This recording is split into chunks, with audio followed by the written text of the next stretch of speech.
जी, अस्सलाम वालेकुम। मैं हूँ doctor Naila, consultant gynaecologist, IVF specialist, gynae solution के फोरम से। आज हम बात करेंगे पीरियड्स का 2-2, 3-3 महीने के बाद आने का मतलब क्या पीसीओएस है? नहीं, ऐसा नहीं है।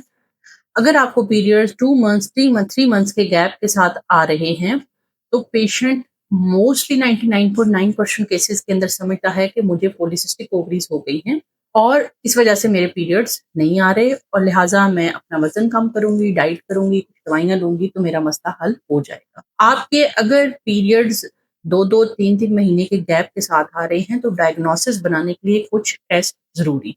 अब उन टेस्टों में क्या होगा, अगर आप मैरिड हैं तो आपका इंटरनल स्कैन होगा और अगर आप अनमैरिड हैं तो आपका पेट के ऊपर से स्कैन। अगर तो उसके अंदर आपकी ओवरीज अंडों से फिल्ड हैं, फॉलिकल बहुत ज्यादा हैं और बहुत छोटे साइज के हैं, तो हम आपको कहते हैं कि आपको पीसीओएस हो सकता है। लेकिन अगर आपके अंडों की तादाद कम आ रही है तो मसला फिर भी वही है कि आपको पीरियड्स 2-2, 3-3 महीने के बाद आ रहे हैं लेकिन आपको पीसीओएस नहीं है, बल्कि आपकी ओवरीज फेल हो रही। इसलिए बहुत सारे पेशेंट मेरे पास आते हैं और वो कहते हैं जी हमें तो कंफर्म पता है हमें पीसीओएस है, जब हम स्कैन करते हैं तो हमें एग्स ही नजर नहीं और पता चलता है कि एक्चुअली तो ओवरीज फेल हो रही थी, अंडे बहुत कम रह गए हैं, इसलिए 2-2, 3-3 महीने एग ही रिलीज नहीं हो रहा और पीरियड्स नहीं आ रहे और वो समझते हैं कि एग मिच्योर नहीं हो रहा पीसीओएस।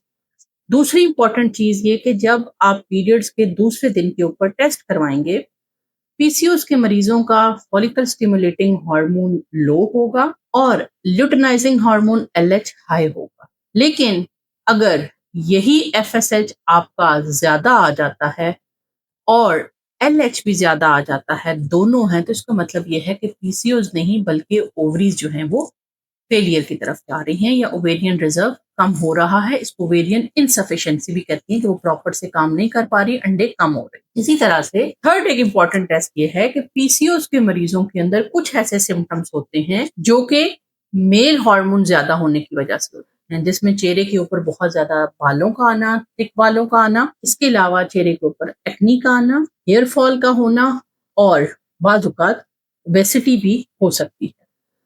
इस सूरत-ए-हाल के अंदर अगर आपको ये सारे सिम्पटम्स हैं, तो आप में पीसीओएस होने के चांसेस हैं। लेकिन अगर आपको एक्ने नहीं है, हेयर ग्रोथ ज़्यादा नहीं है, तो फिर ज़्यादा चांसेस हैं कि आपकी ओवरीज़ ने काम करना बंद कर दिया है। अगर सिर्फ मसला ये है कि पीरियड्स 2-3 महीने के बाद आते हैं, तो घर बैठ के डायग्नोसिस ना बनाएँ। प्रॉपर टेस्टिंग करवाएँ, तीनों टेस्ट होने चाहिए। क्लिनिकल एग्ज़ामिनेशन जो कि डॉक्टर करे, रेडियोलॉजिकल एग्जामिनेशन जो कि अल्ट्रासाउंड का डॉक्टर करे और लैब कोरिलेशन जो कि किसी अच्छी लैब से टेस्ट करवाए जाए। इन सारे रिजल्ट्स को एक फर्टिलिटी कंसल्टेंट एनालाइज करे और उसके बाद आपका डायग्नोसिस बनाए। अगर हम पीसीओएस की बात करें तो पीसीओएस मेडिसिन से क्योर हो सकता है, लेकिन ओवरीज अगर इनसफिशिएंट हो गई हैं, उनके अंदर अंडे कम हो गए हैं, तो उसकी कोई दवाई नहीं।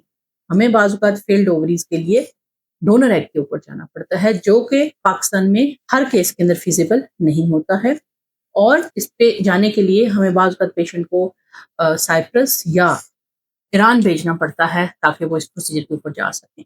अगर यही पेशेंट को प्रॉपर्ली एजुकेट किया जाए तो इस मौके पे आने से पहले तक ही पेशेंट अपने आप को आइडेंटिफाई कर सकते हैं, एएमएच वगैरह करवा के पता चल सकता है, टाइमली आईवीएफ करके आपकी फैमिली को कंप्लीट किया जा सकता है।